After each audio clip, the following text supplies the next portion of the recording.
Welcome back to another episode of the Perspective Podcast, unlocking the world's perspectives in just minutes. I'm Peony Lee, your host, and today get ready for a whirlwind journey as we explore soil carbon sequestration through regenerative agriculture. So, let's dig into this month's science news. Today, climate change is at the top of society's most pressing environmental agendas. Individuals, organizations, and governments are seeking solutions to climate change in hopes of protecting the future generations. One of the significant contributors to climate change is carbon emissions. However, carbon is not necessarily a bad thing. It is the basis for essentially all things in life. Carbon is a chemical element and essential building block of biomolecules compatible with many other elements. Carbon can be dissolved, solid, or gaseous, which is when it combines with oxygen molecules, producing carbon dioxide, or CO2. CO2 is a greenhouse gas, meaning it traps heat to warm up the atmosphere, which is a major driver of climate change. CO2 can be produced naturally through biological processes like decomposition or through forest fires or the ocean. On the other hand, CO2 can also be man-made via the burning of fossil fuels for energy. Over the years, industrial development has released billions of tons of CO2, and emissions are only on the rise each year. You may be wondering what we can do to counter the amounts of CO2 we release. Well, the answer lies in collective industry-wide efforts backed by research and, surprisingly, how we manage the Earth's soil. Allow me to introduce carbon sequestration. Researchers at UC Davis define carbon sequestration, or storage, as the process of capturing, securing, and storing carbon dioxide from the atmosphere.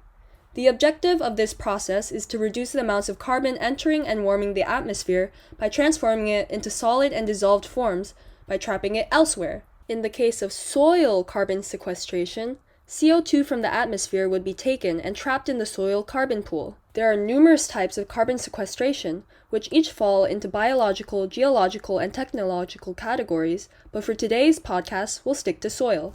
Before discussing soil carbon sequestration, I'd like to touch on soil organic carbon, aka SOC. According to FAO, SOC is carbon stored in the soil after the decomposition of any byproducts of living organisms. SOC levels are determined by interactions of ecosystem processes like photosynthesis, respiration, and decomposition.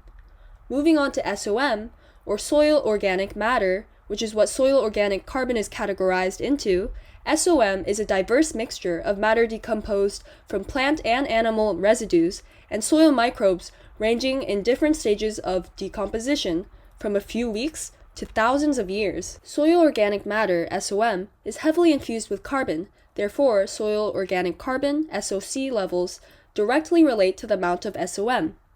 Soil carbon sequestration is primarily executed by plants, which undergo photosynthesis to store carbon as SOC. With jargon out of the way, let's delve into why this naturally occurring phenomenon is so important. The problem is CO2 released into the atmosphere causes climate change, and climate change warms the planet.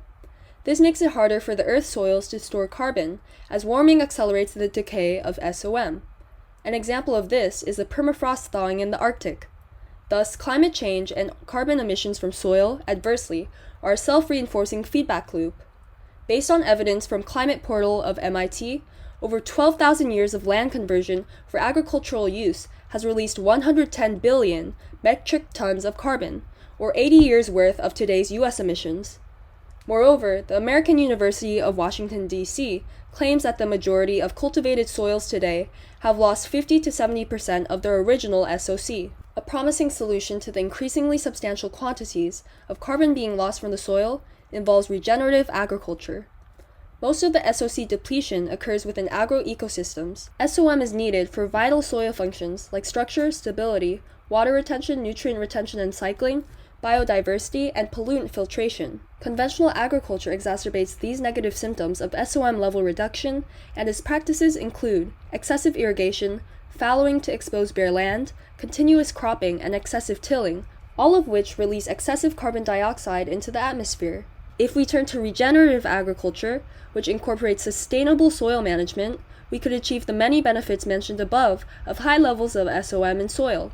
Regenerative agriculture utilizes farming techniques that are better for the environment and soil, such as mulching, planting perennial cover crops, reducing tilling, judicious fertilizing, crop rotating, livestock grazing monitoring, and applicating field compost. To transition to these agricultural practices is crucial not only to mitigating CO2 emissions and climate change, but also to global soil health and fertility, which are directly linked to the state of our food systems. Scientists estimate that the agricultural soils have the potential to sequester 1 billion plus tons of carbon annually. Although the advantages of soil carbon sequestration seem easily attainable and extensive, there are limitations that may make one reconsider. One is soil saturation, or the finite threshold of carbon that soil can be saturated with. Another setback is reversibility, or vulnerability for sequestered carbon to be released if soils are disturbed and improper management is conducted. Measurement is another great challenge, as monitoring carbon removal from the atmosphere using soil carbon sequestration is currently difficult and expensive. The standard direct measurement method through dry combustion is accurate, but due to spatial variability, the data provided is less accurate. It's also labor-intensive and costly. An alternative to direct measurement is modeling through mathematical equations and prediction of SOC levels according to set parameters. As there are hundreds of millions of farmers using small plots of land, we must change the way many of these small farms operate on a large scale long term. So the transition to soil carbon sequestration-based agriculture will be both a social and economic challenge. As changes in SOC can also take decades to occur, this solution doesn't sequester carbon as fast as we release carbon. Therefore, soil carbon sequestration is not the sole solution to bettering the climate change problem. Some suggestions to alleviate the difficulties of soil carbon sequestration are largely governance-oriented. Technical assistance would help agricultural workers assess the most suitable technique for their land, which can cause SOM to vary.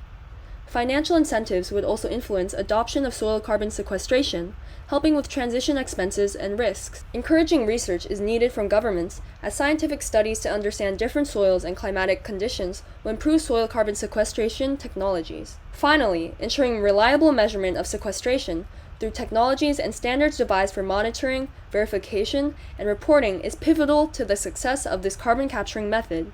As we move on from inconvenient methods of carbon storage assessment, new technologies emerge, like remote sensing and spectroscopic techniques that allow for continuous monitoring of expansive fields with high resolution. To wrap up today's talk of soil, carbon sequestration, and regenerative agriculture, in my perspective, we should deduce that there are both pros and cons to this climate change solution. Considering the billions of tons of CO2 soil carbon sequestration could save, this technology undoubtedly presents high potential in improving soil health and restoring carbon loss from topsoils.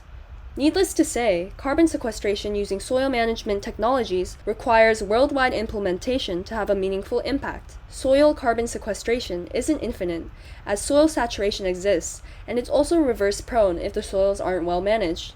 Measurement difficulties will likely decrease as technology develops. It must be executed along many other carbon sequestrating strategies. Overall, soil carbon sequestration through regenerative agriculture is a fairly promising way to tackle climate change. However, we must be wary of its limitations as we adopt other emission-cutting technologies at the same time. Thank you for joining us on this episode of Soil Carbon Sequestration through Regenerative Agriculture.